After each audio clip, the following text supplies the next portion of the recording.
ಆದ್ದರಿಂದಲೇ ಆತನು ನಿಮ್ಮನ್ನು ಕರೆದು ನಿಮ್ಮನ್ನು ಅಭಿಷೇಕ ಮಾಡಿ ತನ್ನ ಮಕ್ಕಳಾಗಿ ನಿಮ್ಮನ್ನು ಆರಿಸಿಕೊಂಡಿದ್ದಾನೆ.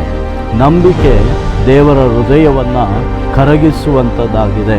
ಕರ್ತನಾದ ಯೆಹೋವನು ಎಲ್ಲರ ಮುಖದಲ್ಲಿನ ಕಣ್ಣೀರನ್ನು ಒರೆಸಿ ಬಿಡುವನು. ತನ್ನ ಪ್ರಜೆಯ ಅವಮಾನವನ್ನು ಭೂಮಂಡಲದಿಂದಲೇ ಅದನ್ನು ತೊಲಗಿಸುವನು. ಆ ದುಷ್ಟನು ನಿಮ್ಮನ್ನು ಬಾಧಿಸಿದಂಥ, ನಿಮ್ಮನ್ನು ಹಿಂಸೆ ಪಡಿಸಿದಂಥ, ನಿಮ್ಮ ದಾರಿಯಲ್ಲಿ ಅಡ್ಡವಾಗಿ ನಿಂತಂಥ ಆ ದುಷ್ಟನನ್ನು ಆತನು ಸಂಪೂರ್ಣವಾಗಿ ನಾಶ ಮಾಡಿ ನಿಮಗೆ ಜಯವನ್ನು ಕೊಡುವುದಕ್ಕೆ ಆತನು ಶಕ್ತನಾಗಿದ್ದಾನೆ.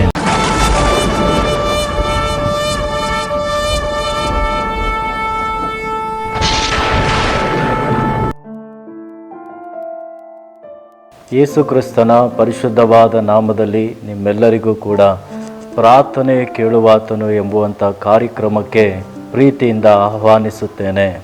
ಮತ್ತೆ ನಿಮ್ಮನ್ನೆಲ್ಲ ಸಂಧಿಸುವುದರಲ್ಲಿ ನಾನು ಭಾಳ ಸಂತೋಷ ಪಡುತ್ತೇನೆ.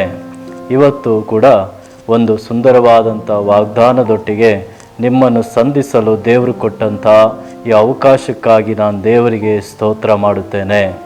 ನಾವು ಓದುವಾಗ ಯೆಶಾಯ 43ನೇ ಅಧ್ಯಾಯ 2ನೇ ವಚನದಲ್ಲಿ ಈ ರೀತಿಯಾಗಿ ಹೇಳುತ್ತದೆ, ನೀನು ಜಲರಾಶಿಯನ್ನು ಹಾದು ಹೋಗುವಾಗ ನಾನು ನಿನ್ನ ಸಂಗಡ ಇರುವೆನು, ನದಿಗಳನ್ನು ದಾಟುವಾಗ ಅವು ನಿನ್ನನ್ನು ಮುಳುಗಿಸವು, ಉರಿಯಲ್ಲಿ ನಡೆಯುವಾಗ ನೀನು ಕಂದದಿರುವಿ, ಜ್ವಾಲೆಯು ನಿನ್ನನ್ನು ದಹಿಸದು ಎಂಬುದಾಗಿ ಕರ್ತನು ಇಲ್ಲಿ ನಮಗೆ ಒಂದು ಸುಂದರವಾದಂಥ ವಾಗ್ದಾನವನ್ನು ಕೊಟ್ಟಿದ್ದಾನೆ. ನೀನು ಜಲರಾಶಿಗಳನ್ನು ಹಾದು ಹೋಗುವಾಗ ನಾನು ನಿನ್ನ ಸಂಗಡ ಇರುವೆನು ಅಂತ ಆತನು ಹೇಳ್ತಾ ಇದ್ದಾನೆ. ಅದು ಮಾತ್ರ ಅಲ್ಲ, ನದಿಗಳನ್ನು ನೀನು ದಾಟುವಾಗ ಅವು ನಿನ್ನನ್ನು ಮುಳುಗಿಸವು, ಉರಿಯಲ್ಲಿ ನಡೆಯುವಾಗ ನೀನು ಕಂದದಿರುವಿ, ಜ್ವಾಲೆಯು ನಿನ್ನನ್ನು ದಹಿಸದು. ಈ ನದಿ ಮತ್ತು ನೀರು ಅನ್ನುವಂಥದ್ದು, ಬೆಂಕಿ ಅನ್ನುವಂಥದ್ದು ಶೋಧನೆಯ ಕುರಿತಾಗಿ ದೇವರಲ್ಲಿ ಮಾತಾಡುವಂಥ ಒಂದು ಕಾರ್ಯವಾಗಿದೆ. ಅನೇಕರು ಅನೇಕ ವಿಧವಾದಂಥ ಶೋಧನೆಗಳನ್ನು ದಾಟಿ ಹೋಗುತ್ತಿರಬಹುದು. ನಿಮ್ಮನ್ನು ನೋಡಿ ಕರ್ತನು ಈ ವಾಗ್ದಾನದೊಟ್ಟಿಗೆ ನಿಮ್ಮನ್ನು ಸಂತೈಸಿ ಮಾತಾಡುವವನಾಗಿದ್ದಾನೆ. ಆತನು ಹೇಳ್ತಾ ಇದ್ದಾನೆ, ಇದೋ ಇಂಥ ಪರಿಸ್ಥಿತಿಯಲ್ಲಿ, ಈ ಶೋಧನೆಯ ವೇಳೆಯಲ್ಲಿ ನೀನು ಒಂಟಿಯಾಗಿ ಅಲ್ಲ ನಡೆಯುತ್ತಿರುವಂಥದ್ದು, ನಾನು ನಿನ್ನ ಸಂಗಡ ಇದ್ದೇನೆಂಬುದಾಗಿ ಕರ್ತನು ಹೇಳ್ತಾ ಇದ್ದಾನೆ. ಇಲ್ಲಿ ನೋಡಿ ದೇವರು ಹೇಳ್ತಾನೆ, ನೀನು ಜಲರಾಶಿಯನ್ನು ಹಾದು ಹೋಗುವಾಗ ನಾನು ನಿನ್ನ ಸಂಗಡ ಇರುವೆನು ಅಂತ. ನೀನು ಜಲರಾಶಿಗಳನ್ನು ಹಾದು ಹೋಗುವಾಗ ದೇವರು ಹೇಳ್ತಾ ಇದ್ದಾನೆ, ನಾನು ನಿನ್ನ ಸಂಗಡಲೇ ಇದ್ದೇನೆ ಎಂಬುದಾಗಿ. ನೀವು ಒಂಟಿಯಾಗಿ ಅಲ್ಲ, ನಿಮ್ಮ ಜೊತೆಯಲ್ಲಿ ದೇವರು ಕೂಡ ಇದ್ದಾನೆಂಬುದಾಗಿ ವಾಕ್ಯ ನಮಗೆ ಸ್ಪಷ್ಟವಾಗಿ ಹೇಳುತ್ತದೆ. ನನ್ನ ಪ್ರೀತಿಯ ಸಹೋದರ ಸಹೋದರಿ, ನಿನಗುಂಟಾಗುವಂಥ ಕಷ್ಟಗಳಲ್ಲಿ, ಶೋಧನೆಗಳಲ್ಲಿ, ರೋಗಗಳಲ್ಲಿ, ಬಲಹೀನತೆಗಳಲ್ಲಿ, ಇಲ್ಲದೇ ಇರುವಂಥ ಪರಿಸ್ಥಿತಿಗಳಲ್ಲಿ, ಕೈಬಿಟ್ಟಂಥ ಪರಿಸ್ಥಿತಿಗಳಲ್ಲಿ ನೀನು ಒಂಟಿಯಾಗಿ ಅಲ್ಲ, ನಿನ್ನ ಜೊತೆಯಲ್ಲಿ ದೇವರಿದ್ದಾನೆಂಬುದಾಗಿ ಈ ವಾಕ್ಯ ನಮಗೆ ಸ್ಪಷ್ಟವಾಗಿ ಹೇಳುತ್ತದೆ. ಶೋಧನೆಗಳನ್ನು ಜಯಿಸಲು ದೇವರು ನಿಮಗೆ ಬಲವನ್ನು ಕೊಡುವನು. 1 ಕೊರಿಂಥದವರಿಗೆ 10ನೇ ಅಧ್ಯಾಯ 13ನೇ ವಚನದಲ್ಲಿ ದೇವರು ನಂಬಿಗಸ್ತನು, ನಿಮ್ಮ ಶಕ್ತಿಯನ್ನು ಮೀರುವ ಶೋಧನೆಯನ್ನು ನಿಮಗೆ ಬರಗೊಡಿಸದೆ ನೀವು ಅದನ್ನು ಸಹಿಸುವುದಕ್ಕೆ ಶಕ್ತರಾಗುವಂತೆ ಶೋಧನೆಯಾಗುತ್ತಲೇ ತಪ್ಪಿಸಿಕೊಳ್ಳುವ ಮಾರ್ಗವನ್ನು ಸಿದ್ಧ ಮಾಡುವನು ಅಂತೇಳಿ. ಶೋಧನೆಯಾಗುತ್ತಲೇ ನಿಮಗೆ ತಪ್ಪಿಸಿಕೊಳ್ಳುವಂಥ ಮಾರ್ಗವನ್ನು ಆತನು ಸಿದ್ಧ ಮಾಡುವನು ಅಂತ ಸತ್ಯವೇದವು ನಮಗೆ ಹೇಳುತ್ತದೆ.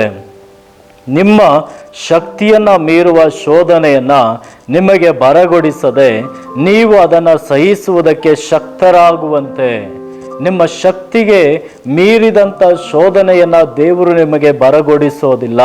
ಆದರೆ ಶೋಧನೆಯನ್ನು ದೇವರು ಅನುಮತಿಸುವಾಗ ನಿಮ್ಮ ಶಕ್ತಿಗೆ ಮೀರಿದಂಥ ಶೋಧನೆ ಅಲ್ಲ, ಆ ಶೋಧನೆಯನ್ನು ಜಯಿಸುವುದಕ್ಕೆ ಬೇಕಾದಂಥ ಮಾರ್ಗವನ್ನು ಕೂಡ ಆತನು ನಿಮಗೆ ಸಿದ್ಧ ಮಾಡುವನು ಅಂಥೇಳಿ ವಾಕ್ಯ ನಮಗೆ ಸ್ಪಷ್ಟವಾಗಿ ಹೇಳುತ್ತದೆ. ಶೋಧನೆಯ ಮಾರ್ಗವನ್ನು ದಾಟುವಾಗ ದೇವರು ನಿಮಗೆ ಆ ಶೋಧನೆಯಿಂದ ತಪ್ಪಿಸಿಕೊಳ್ಳುವಂಥ ಮಾರ್ಗವನ್ನು ಕೂಡ ಸಿದ್ಧ ಮಾಡುವನು ಅಂತ ಸತ್ಯವೇದವು ನಮಗೆ ಸ್ಪಷ್ಟವಾಗಿ ಹೇಳುತ್ತದೆ. ನನ್ನ ಪ್ರೀತಿಯ ಸಹೋದರ ಸಹೋದರಿ, ಏನಕ್ಕಾಗಿ ಶೋಧನೆಗಳು ನಮ್ಮ ಜೀವಿತದಲ್ಲಿ ಬರುತ್ತದೆ ಎಂಬುದಾಗಿ ನಾವು ಆಲೋಚಿಸುವಾಗ ಕೀರ್ತನೆ 66ನೇ ಅಧ್ಯಾಯ 12ನೇ ವಚನ ಹೇಳ್ತದೆ, ಮನುಷ್ಯರು ನಮ್ಮ ತಲೆಗಳ ಮೇಲೆಯೇ ತಮ್ಮ ರಥಗಳನ್ನು ಹಾಯಿಸುವಂತೆ ಮಾಡಿದೆ. ನಾವು ಬೆಂಕಿಯನ್ನು ನೀರನ್ನು ದಾಟಬೇಕಾಯಿತು, ಆದರೂ ಸುಸ್ಥಿತಿಗೆ ನಮ್ಮನ್ನ ಪಾರುಗಣಿಸಿದ್ದಿ ಎಂಬುದಾಗಿ ಕೀರ್ತನೆಗಾರನು ಹೇಳುವುದನ್ನು ನಾವು ನೋಡ್ತೇವೆ. ಶೋಧನೆಗಳು ಏನಕ್ಕಾಗಿ, ಯಾರ ಮುಖಾಂತರ ಶೋಧನೆ ಬಂದರೂ ಆ ಶೋಧನೆಗಳೆಲ್ಲ ಕೂಡ ನಿಮ್ಮ ಜೀವಿತದಲ್ಲಿ ಅದು ಸಾಕ್ಷಿಗಾಗಿಯೇ.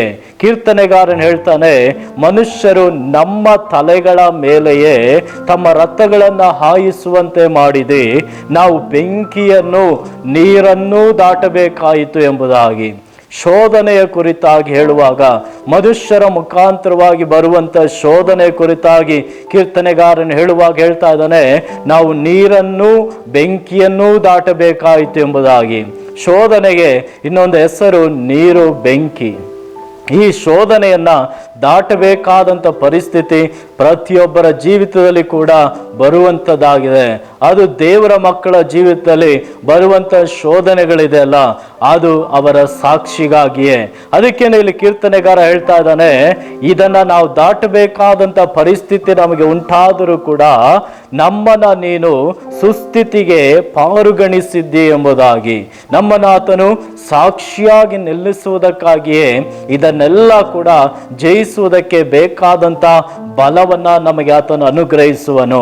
ನೀರನ್ನ ಮತ್ತು ಬೆಂಕಿಯನ್ನ ನೀವು ದಾಟಬೇಕಾಗುವುದಕ್ಕೆ ಬೇಕಾದಂಥ ಎಲ್ಲ ವಿಧವಾದಂಥ ಶಕ್ತಿಯನ್ನ, ತಪ್ಪಿಸಿಕೊಳ್ಳಬೇಕಾದಂಥ ಮಾರ್ಗವನ್ನ ದೇವರು ನಿಮಗೆ ಸಿದ್ಧ ಮಾಡುವನು.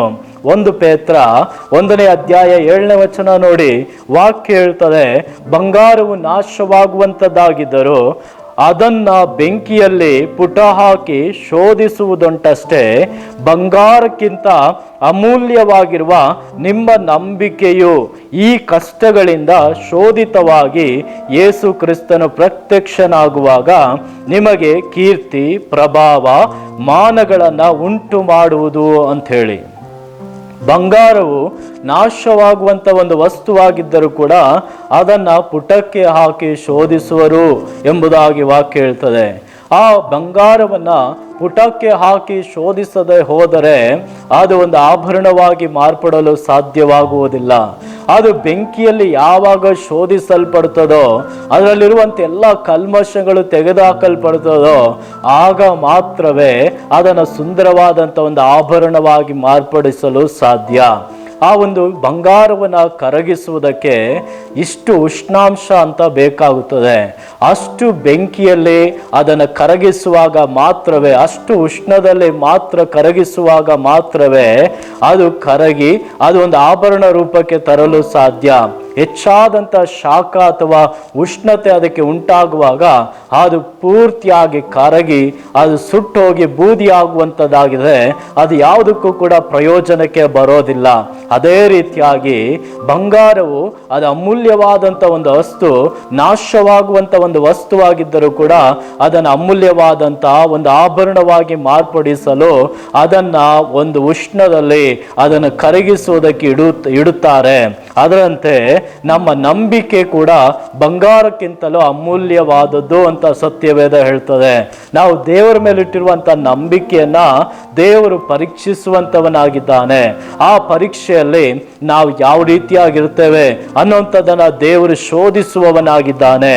ಅದಕ್ಕೇನೆ ಇಲ್ಲಿ ವಾಕ್ಯ ಹೇಳ್ತದೆ, ಬಂಗಾರಕ್ಕಿಂತ ಅಮೂಲ್ಯವಾಗಿರುವ ನಿಮ್ಮ ನಂಬಿಕೆಯು ಈ ಕಷ್ಟಗಳಿಂದ ಶೋಧಿತವಾಗಿ ಯೇಸು ಕ್ರಿಸ್ತನು ಪ್ರತ್ಯಕ್ಷನಾಗುವಾಗ, ನಿಮಗೆ ಈ ಕಷ್ಟಗಳು ಬರುವಾಗ ನಿಮ್ಮ ಅಮೂಲ್ಯಕ್ಕಿಂತಲೂ ಅಂದರೆ ಬಂಗಾರಕ್ಕಿಂತಲೂ ಅಮೂಲ್ಯವಾಗಿರುವಂತಹ ನಿಮ್ಮ ನಂಬಿಕೆಯನ್ನು ದೇವರು ಶೋಧಿಸಿ ಆ ಕಷ್ಟಗಳಲ್ಲಿ ದೇವರು ನಿಮ್ಮನ್ನು ಏನು ಮಾಡ್ತಾನೆ ಅಂತಂದರೆ ಕೀರ್ತಿ, ಪ್ರಭಾವ, ಮಾನಗಳನ್ನು ಹೊಂದುವಂತೆ ನಿಮ್ಮನ್ನು ಆಶೀರ್ವದಿಸುವನು ಅಂತ ವಾಕ್ಯ ಹೇಳ್ತದೆ. ಈ ಶೋಧನೆ ಬರೋದೆಲ್ಲ ಕೂಡ ನಿಮಗೆ ಕೀರ್ತಿಯನ್ನ, ಪ್ರಭಾವವನ್ನ, ಮಾನವನ್ನ ತರುವುದಕ್ಕಾಗಿ, ನಿಮ್ಮ ನಾಶ ಮಾಡುವುದಕ್ಕಾಗಿ ಅಲ್ಲ. ದೇವರಿಗೆ ಗೊತ್ತು, ನೀವು ಆ ಶೋಧನೆಯ ಮಾರ್ಗದಲ್ಲಿ ದಾಟಿ ಹೋಗುವಾಗ ನೀವು ಸಹಿಸಬಹುದಾದಂಥ ಶೋಧನೆಯನ್ನ ಮಾತ್ರವೇ ದೇವರು ನಿಮ್ಮ ಮೇಲೆ ಅನುಮತಿಸುವವನಾಗಿದ್ದಾನೆ. ಅದಕ್ಕಿಂತ ಹೆಚ್ಚಾದಂಥ ಶೋಧನೆಯನ್ನ ದೇವರು ನಿಮ್ಮ ಮೇಲೆ ಅನುಮತಿಸೋದಿಲ್ಲ. ಕಾರಣ ಏನಂತಂದ್ರೆ ಆ ಬಂಗಾರಕ್ಕೆ ಇಷ್ಟು ಉಷ್ಣತೆ ಮಾತ್ರ ಬೇಕು ಅನ್ನೋ ರೀತಿಯಲ್ಲಿ, ಅಷ್ಟು ಉಷ್ಣತೆಯಲ್ಲಿ ಮಾತ್ರ ಅದನ್ನು ಕರಗಿಸಿದಾಗ ಅದು ಒಂದು ಬೆಲೆಯುಳ್ಳ ವಸ್ತುವಾಗಿ ಮಾರ್ಪಡಲು ಸಾಧ್ಯ. ಇಲ್ಲವಾದರೆ ಅದು ಕರಗಿ ನಾಶವಾಗುವಂತೆ ನಿಮ್ಮ ನಂಬಿಕೆಯನ್ನ ಶೋಧಿಸುವಾಗ ದೇವರು ನಿಮ್ಮ ಮೇಲೆ ಶೋಧನೆಯನ್ನ ದೇವರು ಬರಮಾಡುವಾಗ ನಿಮ್ಮ ಶಕ್ತಿಗೆ ಮೀರಿದಂಥದ್ದನ್ನ ದೇವರು ಬರಮಾಡೋದಿಲ್ಲ. ನೀವು ಸಹಿಸಬಹುದಾದಂಥ ಶೋಧನೆಯನ್ನ ಮಾತ್ರವೇ ನಿಮ್ಮ ಮೇಲೆ ಆತನು ಬರಮಾಡುವಂಥವನಾಗಿದ್ದಾನೆ. ಇವತ್ತು ಈ ಶೋಧನೆಯ ಮಾರ್ಗದಲ್ಲಿ ದಾಟಿ ಹೋಗುವಂತ ನನ್ನ ಪ್ರೀತಿಯ ಸಹೋದರ ಸಹೋದರಿ, ದೇವರು ಹೇಳ್ತಾ ಇದ್ದಾನೆ, ನೀನು ಜಲರಾಶಿಗಳ ನಾದು ಹೋಗುವಾಗ ನಾನು ನಿನ್ನ ಸಂಗಡ ಇರುವೆನು ಅಂತ ಹೇಳಿ. ಅದು ಮಾತ್ರ ಅಲ್ಲ, ನದಿಗಳನ್ನ ದಾಟುವಾಗ ಅವು ನಿನ್ನನ್ನು ಮುಳುಗಿಸವು. ಉರಿಯಲ್ಲಿ ನಡೆಯುವಾಗ ನೀನು ಕಂದದಿರುವೆ, ಜ್ವಾಲೆಯು ನಿನ್ನನ್ನು ದಹಿಸದು ಅಂತ ಕರ್ತನೆ ಹೇಳ್ತಾ ಇದ್ದಾನೆ. ಯೋಬನ ಪುಸ್ತಕ 23ನೇ ಅಧ್ಯಾಯದಲ್ಲಿ 10ನೇ ವಚನದಲ್ಲಿ, ಆತನೇ ನನ್ನನ್ನು ಶೋಧಿಸಿ ನೋಡಿದರೆ ಚೊಕ್ಕ ಬಂಗಾರವಾಗಿ ಕಾಣಿಸುವೆನು ಅಂತ ಹೇಳ್ತಾ ಇದ್ದಾನೆ. ಯೋಬನ್ ಹೇಳ್ತಾ ಇದ್ದಾನೆ, ಆತನೇ ನನ್ನನ್ನು ಶೋಧಿಸಿ ನೋಡಿದರೆ ಚೊಕ್ಕ ಬಂಗಾರವಾಗಿ ಕಾಣಿಸುವೆನು. ಶೋಧನೆ ನಿಮ್ಮ ಮೇಲೆ ಬರುವಂಥದ್ದು ಏನಕ್ಕಾಗಿ ಅಂತಂದ್ರೆ ದೇವರು ನಿಮ್ಮನ್ನು ಚೊಕ್ಕ ಬಂಗಾರವಾಗಿ ಮಾರ್ಪಡಿಸಲು ಆ ಶೋಧನೆಗಳನ್ನ ನಿಮ್ಮ ಮೇಲೆ ಬರಮಾಡುವವನಾಗಿದ್ದಾನೆ. ಅದು ರೋಗ ಆಗಿರ್ಬೋದು, ಬಲಹೀನತೆ ಆಗಿರ್ಬೋದು, ಅಥವಾ ನಿಮ್ಮ ಕೈನಲ್ಲಿ ಏನೋ ಇಲ್ಲದೆ ಇರುವಂಥ ಒಂದು ಪರಿಸ್ಥಿತಿ ಆಗಿರ್ಬೋದು, ಅನೇಕ ವಿಧವಾದಂಥ ಕಣ್ಣೀರಿನ ಹಾದಿ ಉಂಟಾಗಿರ್ಬೋದು. ಆ ರೀತಿಯಾದಂಥ ಪರಿಸ್ಥಿತಿಗಳಲ್ಲಿ ನೀವು ಒಂಟಿಯಾಗಿ ಅಲ್ಲ, ಕರ್ತನು ನಿಮ್ಮ ಸಂಗಡ ಇದ್ದಾನೆ. ಅದರಿಂದ ತಪ್ಪಿಸುವಂಥ ಮಾರ್ಗವನ್ನ ಸಿದ್ಧ ಮಾಡುವಂಥ ದೇವರು ಕೂಡ ನಿಮ್ಮ ಜೊತೆಯಲ್ಲಿದ್ದಾನೆ. ಆದ್ರಿಂದ ಭಯಪಡಬೇಡ್ರಿ. ಆದ್ರಿಂದ ನೀವು ಕಣ್ಣೀರು ಹಾಕುತ್ತಿರುವಂತ ಕಣ್ಣೀರನ್ನ ದೇವರು ನೋಡ್ತಾ ಇದ್ದಾನೆ. ನೀವು ಹಾದು ಹೋಗ್ತಾ ಇರುವಂತ ಆ ಪರಿಸ್ಥಿತಿ ಎಲ್ಲ ಕೂಡ ದೇವರಿಗೆ ಗೊತ್ತಿದೆ. ಇನ್ನೊಂದು ನೀವು ತಿಳಿಯಬೇಕಾದಂತ ಒಂದು ಸತ್ಯವೇನಂತಂದ್ರೆ, ಆ ಒಂದು ದಾರಿಯಲ್ಲಿ ನೀವು ಒಂಟಿಯಾಗಿ ಅಲ್ಲ, ನಿಮ್ಮ ಜೊತೆಯಲ್ಲಿ ಕರ್ತನು ಅಂದ್ರೆ ನಿಮ್ಮನ್ನು ರಕ್ಷಿಸಿದಾತನು, ನಿಮ್ಮ ಸೃಷ್ಟಿಕರ್ತನು, ನಿಮ್ಮನ್ನು ಕರೆದಾತನು, ನಂಬಿಗಸ್ತನಾದ ದೇವರು ನಿಮ್ಮ ಜೊತೆಯಲ್ಲಿ ಇದ್ದಾನೆಂಬುದನ್ನ ಮರೆತು ಹೋಗಬೇಡಿ. ಈ ಶೋಧನೆಗಳನ್ನ ಜಯಿಸಿದ ಮೇಲೆ ನಿಮಗೆ ಪ್ರಭಾವ, ಕೀರ್ತಿ, ಮಾನಗಳನ್ನ ಆತನು ಉಂಟು ಮಾಡುವನು. ಇವತ್ತು ನೀವು ಸಂಧಿಸುವಂತ ಈ ಶೋಧನೆ ನಿಮ್ಮ ಸಾಕ್ಷಿಗಾಗಿ ದೇವರು ನಿಮ್ಮನ್ನ ಸಾಕ್ಷಿಯಾಗಿಡುವನು. ಎಲ್ಲರ ಮುಂದೆ ನಿಮ್ಮ ತಲೆ ಎತ್ತಲ್ಪಡುವಂತೆ ಆತ ನಿಮ್ಮನ್ನು ಆಶೀರ್ವದಿಸುವನು. ನೀವು ಮುಳುಗಿ ಹೋಗೋದಿಲ್ಲ, ನೀವು ಕರಗಿ ಹೋಗೋದಿಲ್ಲ. ಯಾಕೆ ಅಂತಂದ್ರೆ ಜಲರಾಶಿಯ ಮೇಲೆ ನಡೆದಾತನು ನಿಮ್ಮ ಜೊತೆಯಲ್ಲಿ ನಡೆಯುತ್ತಿದ್ದಾನೆ. ಬೆಂಕಿಯ ಮಧ್ಯದಲ್ಲಿ ಇಳಿದು ಬಂದಾತನು ನಿಮ್ಮ ಮಧ್ಯದಲ್ಲಿ ಕೂಡ ಇದ್ದಾನೆ. ದಾನಿಯೇಲನನ್ನ ಆ ರೀತಿಯಾಗಿ ಶಾದ್ರಾಕ್, ಮೇಷಾಕ್, ಆಬೇದ್ನೆಗೋ ಅವರನ್ನ ಶೋಧನೆಗಳಿಂದ ತಪ್ಪಿಸಿದಂತ ದೇವರು ನಿಮ್ಮನ್ನ ಕೂಡ ಈ ಶೋಧನೆಗಳಿಂದ ತಪ್ಪಿಸಲು ಆತನು ಶಕ್ತನಾಗಿದ್ದಾನೆ. 7ರಷ್ಟು ಅವಿಗೆ ಹೆಚ್ಚಾದರೂ ಕೂಡ ಅದರೊಳಗಿಂದ ತಪ್ಪಿಸಲು ದೇವರ ಕರ ನಿಮ್ಮ ಜೊತೆಯಲ್ಲಿದೆ. ನೀವು ಬೀಳುವಂಥದ್ದು ಅಗ್ನಿಯ ಕುಂಡದೊಳಗೆ ಅಲ್ಲ, ನೀವು ಬೀಳುತ್ತಿರುವಂಥದ್ದು ದೇವರ ಪರಿಶುದ್ಧವಾದಂಥ ಉನ್ನತವಾದಂಥ ಶೋಧಿಸುವಂಥ ಹಸ್ತಗಳ ಕೈಗಳಲ್ಲಿ. ಆದ್ರಿಂದ ನೀವು ನಾಶವಾಗುವುದಿಲ್ಲ. ಈ ಶೋಧನೆಗಳು ನಿಮ್ಮನ್ನ ನಾಶ ಮಾಡುವುದಕ್ಕಾಗಿ ಅಲ್ಲ, ನಿಮ್ಮನ್ನ ಮೇಲೆತ್ತುವುದಕ್ಕಾಗಿಯೇ, ನಿಮ್ಮನ್ನ ಮೇಲೆತ್ತುವುದಕ್ಕಾಗಿಯೇ ಎಂಬುದಾಗಿ ಸತ್ಯವೇದವು ಹೇಳುತ್ತದೆ. ನನ್ನ ಪ್ರೀತಿಯ ದೇವಜನವೇ, ಈ ವಾಕ್ಯವನ್ನ ಕೇಳ್ತಾ ಇರುವಂತ ನಿಮ್ಮ ಸಂಗಡ ದೇವರು ಮಾತಾಡ್ತಾ ಇದ್ದಾನೆ. ಕರ್ತ ನಿಮ್ಮ ನೋಡಿ ಹೇಳ್ತಾ ಇದ್ದಾನೆ, ನೀನು ಭಯಪಡಬೇಡ, ನಾನು ನಿನ್ನ ಹೆಸರು ಹಿಡಿದು ಕರೆದಿದ್ದೇನಲ್ಲ, ನಾನು ನಿನ್ನನ್ನು ವಿಮೋಚಿಸಿದ್ದೇನಲ್ಲ, ನೀನ್ ನನ್ನವನೇ ಅಂತ ದೇವರು ಹೇಳ್ತಾ ಇದ್ದಾನೆ, ನೀನ್ ನನ್ನವಳೇ ಅಂತ ದೇವರು ಹೇಳ್ತಾ ಇದ್ದಾನೆ. ಅದಕ್ಕೇನೆ ನೀನು ಜಲರಾಶಿಗಳನ್ನು ಹಾದು ಹೋಗುವಾಗ ನಾನು ನಿನ್ನ ಸಂಗಡ ಇರುವೆನು ಅಂತ ಕರ್ತನ ಹೇಳ್ತಾ ಇದ್ದಾನೆ. ಆದ್ರಿಂದ ಕರ್ತನ ಈ ವಾಕ್ಯಗಳಂತೆ ನಿಮ್ಮ ಜೊತೆಯಲ್ಲಿದ್ದಾನೆ. ಭಯಪಡಬೇಡಿ. ದೇವರು ನಿಮ್ಮನ್ನ ಖಂಡಿತವಾಗಿ ಶೋಧನೆಗಳಿಂದ ಹೊರಗಡೆ ತರುವನು. ಎಲ್ಲರ ಮುಂದೆ ತಲೆ ಎತ್ತಿ ಸಾಕ್ಷಿ ಹೇಳುವಂತೆ, ಸಾಕ್ಷಿಯಾಗಿ ಜೀವಿಸುವಂತೆ ದೇವರು ನಿಮ್ಮನ್ನು ಆಶೀರ್ವದಿಸುವನು. ನಾನು ನಿಮಗೋಸ್ಕರ ಪ್ರಾರ್ಥಿಸಲು ಇಷ್ಟಪಡುತ್ತೇನೆ. ನನ್ನೊಟ್ಟಿಗೆ ಸೇರಿ ಪ್ರಾರ್ಥನೆ ಮಾಡ್ತೀರಾ? ದೇವರು ಈ ಶೋಧನೆಗಳನ್ನು ತಪ್ಪಿಸೋದಕ್ಕೆ ನಿಮಗೊಂದು ಮಾರ್ಗವನ್ನು ತೆರೆಯುವನು. ನಾವು ಕಣ್ಣುಗಳನ್ನು ಮುಚ್ಚಿ ಪ್ರಾರ್ಥಿಸಿಕೊಳ್ಳೋಣ. ನಮ್ಮನ್ನು ಅಧಿಕವಾಗಿ ಪ್ರೀತಿ ಮಾಡುವಂತ ನಮ್ಮ ಪರಲೋಕದ ತಂದೆಯೇ, ನಿನ್ನ ಪರಿಶುದ್ಧವಾದ ನಾಮಕ್ಕೆ ಸ್ತೋತ್ರ ಉಂಟಾಗಲಿ. ಈ ವಾಕ್ಯವನ್ನು ಕೇಳ್ತಾ ಇರುವಂತ ನಿನ್ನ ಮಕ್ಕಳಿಗಾಗಿ ಕರ್ತನೆ ಪ್ರಾರ್ಥಿಸ್ತಾ ಇದ್ದೇನೆ. ಈ ವಾಗ್ದಾನದೊಟ್ಟಿಗೆ ನೀನು ಮಾತಾಡ್ತಾ ಇರೋದಕ್ಕಾಗಿ ನಿನಗೆ ಸ್ತೋತ್ರ. ಈ ವಾಗ್ದಾನದಂತೆ ನಿನ್ನ ಮಕ್ಕಳನ್ನ ಈ ಶೋಧನೆಗಳಿಂದ ತಪ್ಪಿಸಿ ಎಂಬುದಾಗಿ ನಾನು ಬೇಡ್ತಾ ಇದ್ದೇನೆ. ಅವರನ್ನ ನೀನು ಈ ಶೋಧನೆಯ ಮಾರ್ಗದಲ್ಲಿ ನಡೆಸುತ್ತಿರುವಾಗ, ಅವರು ಹೊರಗಡೆ ಬರುವಾಗ ಚೊಕ್ಕ ಬಂಗಾರವಾಗಿ ಹೊರಬರುವಂತೆ ಅವರಿಗೆ ಸಹಾಯ ಮಾಡು. ಅವರು ಸಂಧಿಸ್ತಾ ಇರುವಂತ ಶೋಧನೆ ಯಾವುದೇ ಆಗಿರಬಹುದು, ಆ ಶೋಧನೆಗಳಿಂದ ನನ್ನ ದೇವರೇ ನೀನು ಅವರನ್ನು ತಪ್ಪಿಸಬೇಕೆಂಬುದಾಗಿ ಬೇಡಿಕೊಳ್ತಾ ಇದ್ದೇನೆ. ಈ ಒಂದು ಕಾರ್ಯಕ್ರಮವನ್ನು ವೀಕ್ಷಿಸ್ತಾ ಇರುವಂತ ನಿನ್ನ ಪ್ರೀತಿಯ ಮಕ್ಕಳನ್ನ ಕರ್ತನೆ ಬಲಪಡಿಸಿ ಎಂಬುದಾಗಿ ಬೇಡಿಕೊಳ್ತಾ ಇದ್ದೇನೆ. ಅಯ್ಯೋ, ಈ ಶೋಧನೆಯಲ್ಲಿ ನಾನು ಜಯಿಸುವುದು ಹೇಗೆ ಎಂಬುದಾಗಿ ಕಣ್ಣೀರೊಟ್ಟಿಗೆ ನಿನ್ನ ನೋಡಿ ಪ್ರಾರ್ಥನೆ ಮಾಡ್ತಾ ಇರುವಂತ ನಿನ್ನ ಮಕ್ಕಳಿಗೆ ಧೈರ್ಯವನ್ನು ಕೊಡು. ಆ ಶೋಧನೆಯಲ್ಲಿ ಅವರು ಒಂಟಿಯಾಗಿ ಅಲ್ಲ, ಅವರ ಜೊತೆಯಲ್ಲಿ ನೀನು ಇದ್ದೀಯಾ ಎಂಬುವಂತ ಒಂದು ದೃಢತೆಯನ್ನ, ನಿಶ್ಚಯವನ್ನ ಅವರಲ್ಲಿ ಉಂಟು ಮಾಡು ಎಂಬುದಾಗಿ ಬೇಡಿಕೊಳ್ತಾ ಇದ್ದೇನೆ.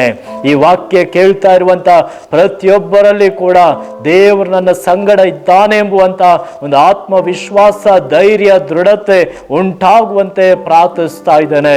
ಕರ್ತನು ಅವರನ್ನು ದೃಢಪಡಿಸಿ ಬಲಪಡಿಸಿ ಜಲರಾಶಿಗಳನ್ನು ಹಾದು ಹೋಗಲು, ಅದು ಮಾತ್ರವಲ್ಲದೆ ಈ ಬೆಂಕಿಯನ್ನ ದಾಟಿ ಹೋಗಲು ಬೇಕಾದಂತ ಬಲವನ್ನ, ಧೈರ್ಯವನ್ನ ಅವರಿಗೆ ಅನುಗ್ರಹಿಸು.